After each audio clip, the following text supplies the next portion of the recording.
নমস্কার বন্ধুরা, সুরজিৎ কথা বলছি আমি আপনাদের সাথে। আশা করছি কিন্তু ভালো রয়েছেন সবাই। তো আজকের টপিকটা কি নিয়ে থাকছে, আশা করছি আপনারা যে ক্যাপশনটা দেখে হয়তো বুঝতে পেরে গেছেন যে কি নিয়ে থাকছে আজকের ভিডিওটি। গতকাল একটি ভিডিও কিন্তু আমি দিয়েছিলাম ফেসবুকে, যে ফুড ব্লগারদের পারপাসে একটি ভিডিও আমি শ্যুট করেছিলাম গতকাল। তো ফুড ব্লগারদের নিয়ে কিছু কথা বলেছিলাম, সাধারণ মানুষ কেন প্রোটেস্ট করছে না বা কেন করছে না, এটা নিয়ে একটা ভিডিও বানাবো। তো আজকের টপিকটা হচ্ছে মেন এটাই, হ্যাঁ, যে সাধারণ মানুষরা আর কেন প্রোটেস্ট করতে দেখা যাচ্ছে না। অনেকেই বলছে, ইভেন আমাকেও কিন্তু বলছে অনেকে, যে আচ্ছা সাধারণ মানুষকে তো আর প্রোটেস্ট করতে দেখছি না, ঠিক আছে, কি সবাই কি তাহলে কেসটা ভুলে গেল?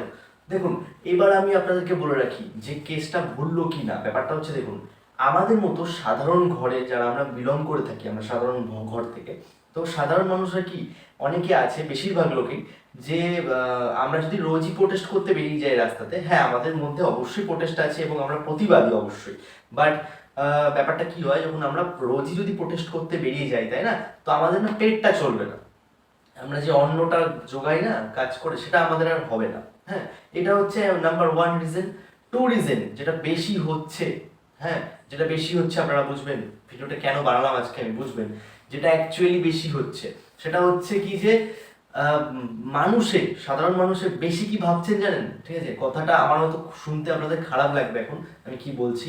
তো বেশি কি ভাবছেন, বেশি অনেক লোক ভাবছে যে কোথায় কি হয়েছে ভাই, আমাদের দেখে কি লাভ, আমাদের এখানে তো ঠিকই চলছে, আমরা কেন এত ফালতু ফালতু প্রোটেস্ট করতে যাব, কেন ফালতু ফালতু ঘুরে বেড়াবো এদিক দিয়ে, তাই না?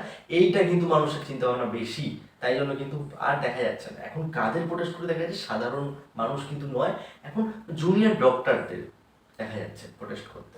আর একটা কথা বলি আপনাদেরকে, শুনুন আজকে, দেখুন, এই পোড়া রাজ্যে এবং এই পোড়া আমাদের দেশে আমার তো মনে হয় যে কিছু হবে না। আজকে কটা দিন হলো আপনারা বলুন, আজকে 35 দিনের বেশি, অর্থাৎ 1.5 মাসের কাছাকাছি হয়ে গেল, কোনো কি তথ্য পাওয়া গেল?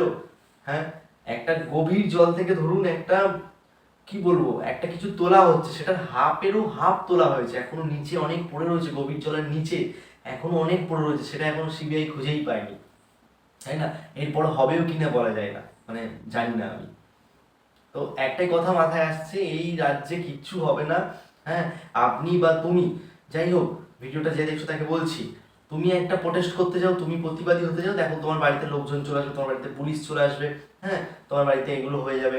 হ্যাঁ, আর যখন তুমি দেখবে কোনো খারাপ কাজ করছো, তার তার পাশে দেখবে, তোমার সাথে দেখবে 10 জন বন্ধু আছে এবং 10 জন লোক আছে, বলবে হ্যাঁ আমি সাথে আছি, যখন আপনি খারাপ কাজ করবেন। এটাই আমাদের দুনিয়া, জানেন তো, এটাই আমাদের দুনিয়া। তো আপনাদেরকে একটাই কথা বলবো, প্রোটেস্ট বন্ধ করবেন না। প্রতিবাদী যারা আছেন আমার খুব পছন্দ তাদেরকে, যারা অলরেডি প্রতিবাদী মানুষ খুব পছন্দ, এবং আমি নিজে প্রতিবাদী।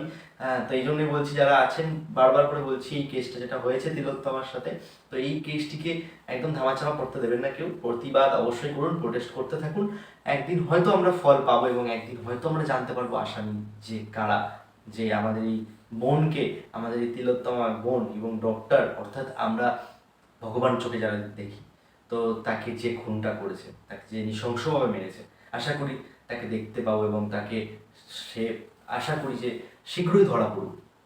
তো এটাই আজকে বলার ছিল বন্ধুরা, আমার মায়েরা, বোনেরা, দিদিরা, সবাই ভালো থাকবেন, সুস্থ থাকবেন এবং দেখে শুনে থাকবেন সবাই। এই অবধি ভিডিও ছিল, আবার কোনো একদিন নেক্সট ভিডিও কোনোতে কথা বলবো এবং দেখা হবে আপনাদের সাথে। ভালো থাকবেন সবাই।